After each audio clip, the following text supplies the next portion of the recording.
Bonjour, bienvenue dans cette deuxième édition de notre challenge de l'Avent, l'audace d'oser.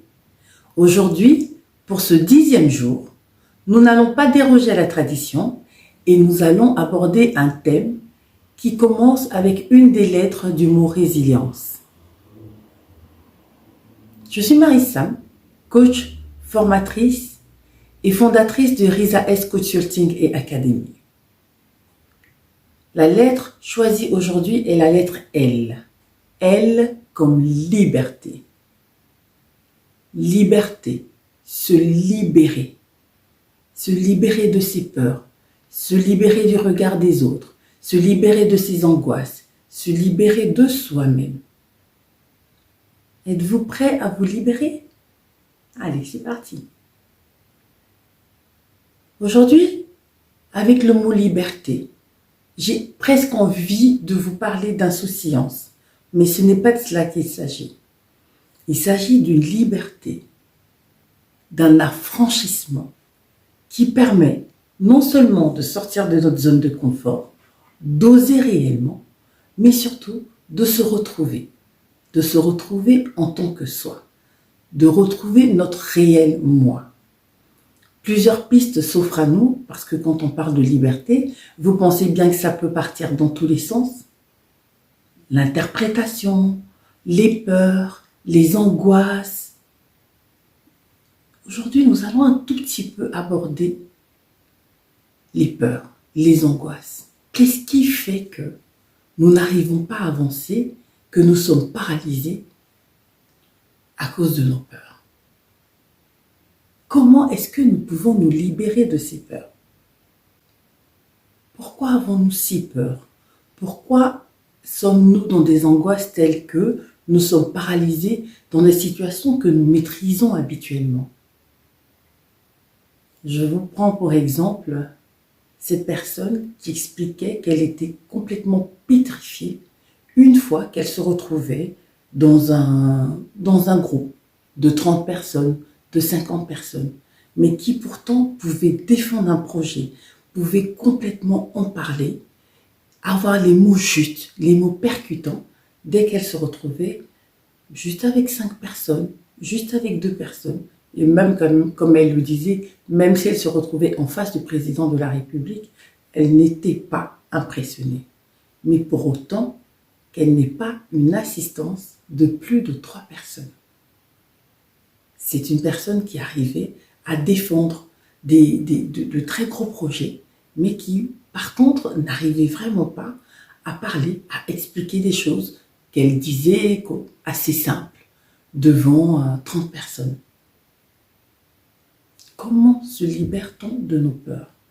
Comment se libère-t-on du regard des autres? Parce que chez elle, c'était de cela qu'il s'agissait. Comment est-ce que les autres allaient la voir? Comment est-ce que les autres allaient analyser ses mots? Comment est-ce que... C'était aussi une personne très à cheval sur le vocabulaire, sur les expressions, en fait, sur la sémantique, et qui avait du mal à penser, ben voilà, comment est-ce que j'arrive à parler devant ces personnes-là? Est-ce que je ne ferai pas de faute? Est-ce que je me lancerai? Est-ce qu'après, on ne pensera pas que je ne suis pas ceci, que je ne suis pas cela? Cette peur était tellement forte que chaque fois, elle rappelait chez elle, renvoyait à un syndrome de l'imposteur. De se dire, ben voilà, je ne suis pas à ma place. Il a fallu pouvoir gérer cette peur au quotidien. Dès l'instant où elle s'est libérée de la peur, où elle a dit, ben tant pis, je vais y aller, et puis progressivement, elle s'est rendue compte qu'il n'y avait pas de jugement, elle s'est rendue compte qu'elle arrivait à faire passer ses idées, elle s'est surtout rendue compte qu'elle transpirait moins. Se libérer de ses peurs. On a parlé de différents sujets, se libérer, à part se libérer de ses peurs, on parlait de se libérer des autres. Comment est-ce qu'on se libère des autres? Comment est-ce qu'on se libère du regard des autres? Qu'est-ce qu'on met comme action pour se libérer du regard des autres? Mais aujourd'hui, je vais simplement juste pousser un peu sur un point autre. Se libérer de soi-même. comment est-ce qu'on se libère de soi-même? Pas se libérer complètement de soi, mais du soi toxique. Comment se libère-t-on du soi toxique? Comment arrêter d'avoir peur et aller de l'avant? Le plus souvent, on sait que ça vient, ce syndrome de l'imposteur accru, que ces complexes qui peuvent être physiques, intellectuels, cet esprit de compétition vraiment malsain qu'on peut avoir, une impression ou un échec permanent, une impression d'échec permanent ou un échec permanent. Comment est-ce qu'on se libère de ce moi toxique qui le plus souvent a été hérité de sa jeunesse, a été hérité à un moment de son histoire? Comment est-ce qu'on se libère de soi toxique? Comment est-ce qu'on se libère de cette mauvaise image de soi, de ce complexe d'infériorité qu'on a? Il faut prendre le temps d'identifier ces points qui nous tuent et ces points qui font que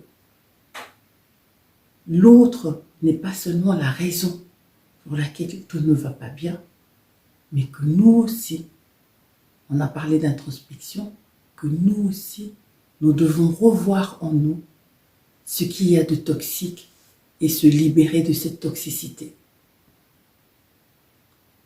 Je vous invite à faire cet exercice sur vous-même, de voir ce qui ne fonctionne pas. Si vous avez un moi toxique, qu'est-ce qui ne fonctionne pas? Comment y arriver?